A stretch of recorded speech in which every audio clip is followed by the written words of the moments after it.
Sa video na ito, pupunta tayo sa dulo ng west coast ng Luzon Island kung saan may experience natin mag-moto camping sa isang white sand beach sa murang-murang halaga. Nakasetup na ang ating tent at ito yung harapan, napaka-solid. For 250 pesos ganito tutuluyan natin dito sa Bolinao, Pangasinan. Matutuklasan rin natin ng isang mahiwagang kuweba na kung saan merong crystal clear water na pwedeng paliguan. Meron din ditong isang kakaibang restaurant na pwede kang kumain sa gitna ng pinakamalinis na ilog sa Luzon. Loaded talaga dito, from beautiful beaches, rivers, and falls, kumpletong kumpleto. Kaya dapat ilista nyo itong lugar na ito sa inyong next road trip destination. Kaya tara, i-share ko sa inyo ang itinerary ko dito. At dito tayo ngayon sa EasyTex papunta sa Bolinao, Pangasinan. Susubukan natin mag-survive at explore ang probinsya ng Pangasinan using our motorcycle. Ang Bolinao ay bayan sa dulo ng west coast ng Luzon Island. 5 hours ride from Manila if sa expressway dadaan. Kaya pagdating ko ng Patar, Bolinao ay hapon na. Andito na tayo. I think this is part of Bolinao already. So, ang pupuntahan natin ngayon ay Patar Lighthouse. Tapos from there, since wala pa ako nahanap na accommodation na tutuluyan natin for tonight, doon na tayo maghahanap doon sa magandang beach doon kung saan tayo pwede makipitch ng tent. Pagdating ko sa parking pa lang, kita na yung lighthouse. Marami na ring souvenir shop sa area na ito. Okay, after 5 hours of riding, andito na tayo sa ating first destination natin dito sa Bolinao, which is itong Bolinao Patar Lighthouse. Okay, wala naman tao. Diretso pasok lang. Hindi ko lang kung may entrance fee ba dito. But yeah, look at that guys. That is the Bolinao Lighthouse. Ang taas nito ay 351 feet above sea level. It showcases a 360-degree view of the West Philippine Sea. This is more than 100 years old lighthouse. Alright, tapos na tayo dito sa Bolinao Lighthouse. Ngayon sabi sa akin ng one of the locals here, diretsuhin ko lang daw dito, then madami daw ditong resort kung saan tayo pwede mag-pitch ng tent. Pagdating ko dito, bigla akong nalito. Daming resort. So dito pinakamaganda. Sinubukan ko ang swerte ko sa left turn. Nagtanong na rin ako sa mga locals, pero sadly, wala raw tent pitching area dito. Saan mayroong tent pitching? Sa kabilang side? Agad akong bumalik para subukan ang swerte sa kabilang side. Ayaw kong maabutan ng dilim sa lugar na hindi ako familiar. Kaya minabuti ko na rin na magtanong ulit. Saan dito may mga tent pitching na resort? Yung pwede ka mag-pitch ng tent. Meron ba dito? Oo. Saan pinakamagandang spot? Dito po yun. Casa Carolina. Diretso lang ako. Pagdating ko kung saan tinuro sa akin, agad akong nag-inquire. Hi ma'am. May tent pitching kayo dito? Tent pitching? Pero yung room nyo magkano? Solo lang. Nasa 2K plus ang rate, good for 2 people. Not bad naman dahil mukhang maganda talaga yung place nila. Pero hindi pasok sa budget natin. Nope, not here. Natakot ako sa presyo, pero good thing na lang paglabas ko ng resort around 100 meters away, meron ulit akong nakita. At dito yon sa Villa Nicolas. Dito parang family owned lang siya at wala masyadong expensive developments. Dito ko na napili dahil maganda yung presyo nila. Pasok na pasok sa budget ko. Alright, we're here. Katabi to nung in-inquire ko kanina, which is nasa 2.5 yung isang room nila. Hindi ako pwede sa ganong accommodation kasi to tipid travel lang kaya ko. So umabanti lang ako ng konti sa katabing compound. Ito 250 pitching ng tent saka entrance fee. So hahanap tayo ng spot kung saan ako pwede mag-pitch ng tent. Parang maganda dito. Kung tayo mag-pitch ng tent, kung pwede dito. Hindi ko sure kung pwede dito sa may beachfront eh. Balik ako doon, tanong ako, then daling ko na yung mga tents ko. Let's go! Dala-dala ko na yung tent natin. And i-pitch na natin to habang maliwanag pa. Ang ganda sa spot guys. Isang mura lang. Solid. Kitang-kita ang saya ko pag nakakahanap ng maganda at mura. Dito tayo pitch ng tent sa may punong ito. Sa yung harapan natin guys. Alright, ito na yung mga tent natin. Dito na pala tayo mag-pitch ng tent kasi doon maganda sana kasi dalawang puno. Pero may mga may mga basura, bote ng alak. Dito parang ayan. Isang puno lang pero mas malinis. Kaya wala masyadong kalat. So, simulan natin ang tent pitching natin.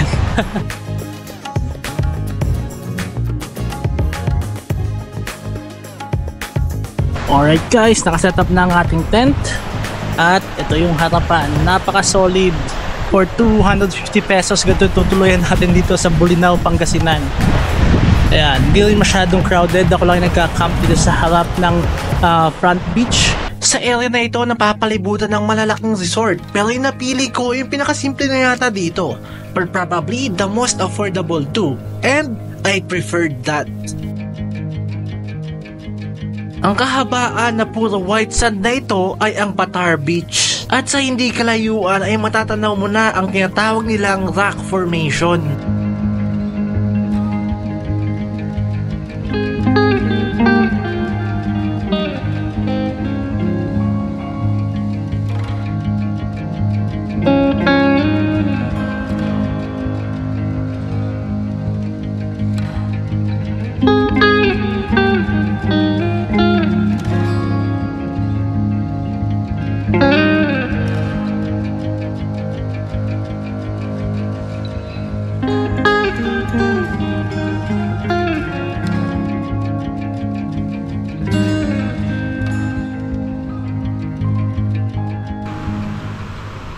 Alright guys, finally nakasettle in na tayo dito sa camp natin. Ayan na yung tent natin. Buti na lang naabutan ko pa yung sunset. Kaya ito, chilling lang tayo ngayon, watching the beautiful sunset in front of me dito sa ating campsite. Ayan. Tapos napaka-chill na white sand beach. And tomorrow, mas explore na itong lugar na to. So, see you! Good morning guys! Katulog na tayo ng maayos dito sa tent. Napaka-presko ng umaga. At sa umaga pala guys, is low tide dito. Tingnan nyo.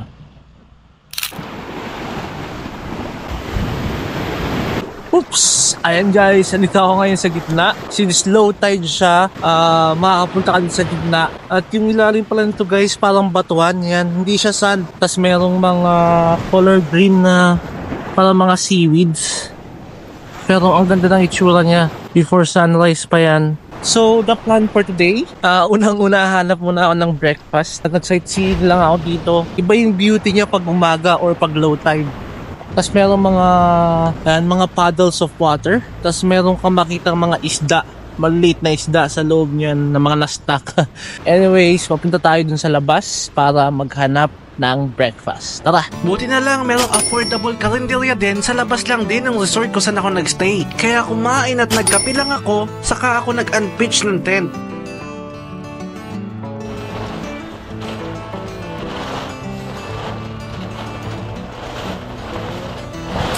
Alright, nakapack na ulit yung ating motorsiklo. Ngayon guys, papunta tayo sa tinatawag nilang Enchanted Cave. Alright. Dito tayo nagstay sa Villa Nicolas Beach Resort. Alright. Woo! I can say na successful ang ating first ever camp dito sa Bolinao, Pangasinan. So ayun guys, murang-mura lang yung nakuha kong resort doon. Sarap ng pakiramdam ko kapag ang nakukuha kong accommodation ay sobrang mura. Diba? Nakapag-stay ako whole night sa isang white sand beach for only 250 pesos. San ka pa, diba? Bound tayo ngayon sa tinatawag nila Enchanted Cave dito sa Bolinao, Pangasinan. Tingnan natin gaano nga ba ka-enchanted yon. Let's go! Woo! Ayan, Enchanted Cave Resort. Okay. Ayos, ganda ng kalsada dito rough road, tapos yung mga nasa gilid mga puno ng niyog, mga pabo.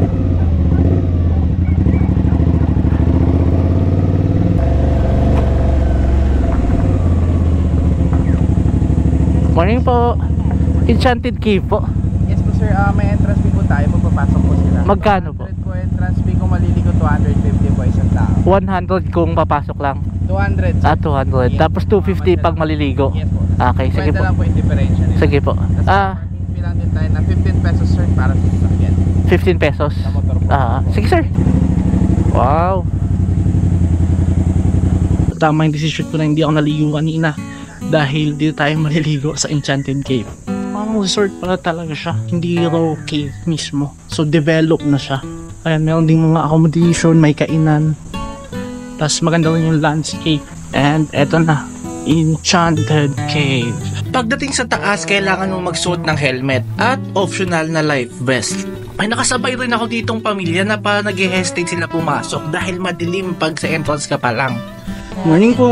Makikita ba ako yun sa vlog mo na yan? Opo. Bigyan kita viewer, ganun ka. Sus, liwanag sa ilalim mo. May ilaw na ako. Lahat liwanag, may ilaw. Pagbaba ko sa area na to, parang lalong tumahimik yung paligid. Biglang nawala yung mga tunog ng kulisap sa labas. At pagkakita ko sa mismong swimming spot sa cave, ay parang halong nakakatakot at amazement ang naramdaman ko. Pagtubog ko ay talaga namang na-amaze ako sa blue at malamig na tubig na ito. Pero wala kayong idea how thankful I am na meron akong mga kasabay during my visit here. Kasi baka matakot ako kung mag-isa lang ako. 7 feet deep yung nasa gitna na yan. Kaya kung di ka maalam maglangoy, huwag kakalimutan yung life vest sa labas. Overall, I can say that indeed, it is enchanting here in Bulinao's Enchanted Cave. Okay guys, kakatapos lang natin dun sa Enchanted Cave.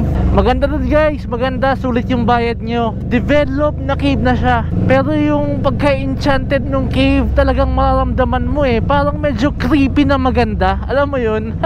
Ngayon, hahanapin natin yung isang sikat na kainan dito. Tinatawag nilang Sungayan Grill. So, ang concept dun guys is parang sa Bohol, yung parang floating cottage.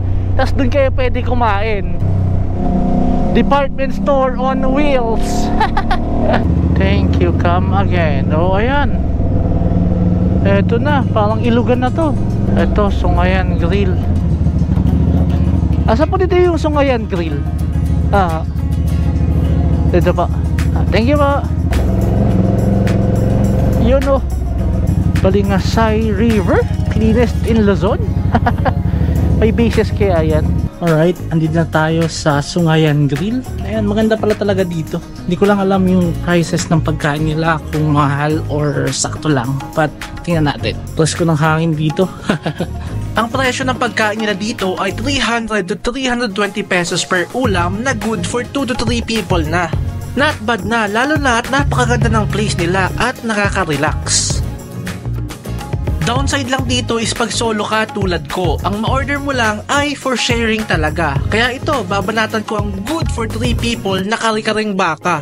Huwag niyong i-miss out itong kainan na ito dahil pwede rin kayo sumakay sa isang floating cottage at kumain while cruising along the Balingasay River na pinagmamalaki nila na cleanest in Luzon. And it's true as per Google. Matapos ng napakasulit na lunch, dumiretso na agad ako para puntahan ang finale ng trip na to. At yun ang puntahan ang tatlong sikat na magkakasunod na falls dito sa Bolinao. So ito, gagay tayo ni Kuya. Susubukan natin puntahan yung tatlong falls dito sa Bolinao. Let's go! Alright, eto, papasok. Bolinao Falls. Ang dami yan, tatlo yan. Tayo natin para dulo muna. Ano ikaw, ano ma-recommend mo? Sige, Rough Road ang papasok para mapuntahan yung tatlong falls. So ang plano namin ni Kuya, yung pinakadulo muna yung titignan namin, then iisa-isahin namin pabalik. Grabe yung alikabok oh. Yung mga greens dito kulay alikabok na Okay, at least dito may shed ng parking. Bawat falls merong entrance fee na 30 pesos at 10 pesos na parking fee. So yun, sabi ni Kuya, kasama nating guide, ito daw sa falls number 3 ideal pag may mga kasamang mga bata. Bakit nga Kuya? Kasi po yung malayo siyang pang bata na space. Naliguan. Meron ding mga cottages dito na pwede niyong rentahan. At totoo nga yung sinasabi ni Kuya, puro bata nga yung nakikita akong mga nagsiswimming dito sa area na to. Sabi sa akin ng guide na kasama ko, mahina na raw ang flow ng tubig sa panahon ngayon dahil tag-init na. Pero kitang-kita ko pa rin yung ganda dahil sa linaw ng tubig. Also, mas safer na rin para sa mga gustong mag-swimming sa mga falls na ito. Itong falls number 3 rin daw yung may pinakamalaking area. Papunta na kami sa falls number 2. Falls number 2. Let's go. Dito ano ang specialty nito? Kung sa falls number 3 ideal sa mga bata, ito anong ideal naman tong falls na to? Kahit ano to. Pag madaming tao dun sa falls number 3 dito na. Sa falls number 2 naman ay similar lang sa 3 but with less crowd. Siguro dahil mas maluwag rin talaga doon. Also in my opinion, mas maganda yung tubig sa falls number 3. Okay guys, nakabalik na kami dito sa parking pero cool down muna kami bago kami mag-proceed sa last falls. Yun yung tinatawag nilang falls number 1, yun daw yung pinakamataas. Dito sa falls number 2, hindi ako masyadong impressed. Kamaya tingnan natin kung ano yung situation sa falls number 1. Guys, now we're heading to finale, the falls number 1. Tingnan natin kung yun ba talaga yung pinakamaganda. Sabi ni Kuya, yun daw yung ideal for sightseeing. Ideal siya sa mga takot mapagod dahil dito yung pinakamalapit from the main street at konti lang ang mga stairs na dadaanan. At makikita nyo na ang falls number 1. By the way guys, sa lahat pala ng falls is required dapat naka-life vest ka kaya kailangan mo magrenta kung maliligo ka. Dito rin ang pinakamataas na falls pero feeling ko hindi ko nakita ang tunay niyang ganda kasi hindi ganun kalakas ang bagsak ng tubig. But still, nabighani pa rin ako sa ganda. Okay guys, that's it. Tapos na, that's the last fall. And I think i-add ko na rin dito yung ating Pangasinan exploration. Magme-mango shake muna kami ni Brother Demsel. Demsel bro, no? Delta. Okay. So, marami pa tayong content na ganito parating. And if you like it, kindly please subscribe and like. See you in my next video. Bye!